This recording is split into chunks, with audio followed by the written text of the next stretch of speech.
90% मुलांना अशा पद्धतीचा प्रश्न जर पेपरमध्ये आला तर सॉल्व्ह करता येत नाही. काही सेकंदात म्हणजे 2च सेकंदात या प्रश्नाचं उत्तर कसं काढायचंय काळजीपूर्वक लक्ष द्या. सांगितलंय काय 62 विद्यार्थी आहेत.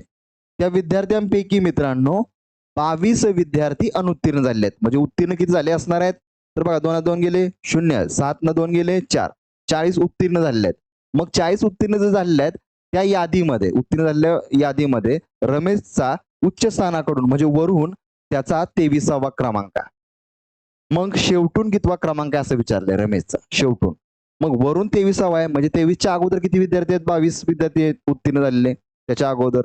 ठीक आहे, म्हणजे चांगले मार्क घेतलेले ते 22 वजा करा म्हणजे 0तनं 2 जात नाही, ह्याच्या दिला 10तनं 2 गेले, उरले किती 8. परत रिटर्न त्याचा त्याला ह्याच्या दिल्यानंतर 2च्या जागी 1 3 झाले, मग 4तनं 3 गेले, 1 उरला 18. म्हणजे त्याचा 18वा क्रमांक लागतोय शेवटून.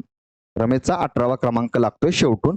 तर मित्रांनो या प्रश्नाचं उत्तर तुम्ही द्यायचं आहे कमेंट बॉक्समध्ये. आणि मित्रांनो जर व्हिडिओ आवडला असेल तर लाईक करायचा आणि जास्तीत जास्त शेअर करायचा आणि अशाच पद्धतीचे व्हिडिओ पाहण्यासाठी पेजला फॉलो करायचं.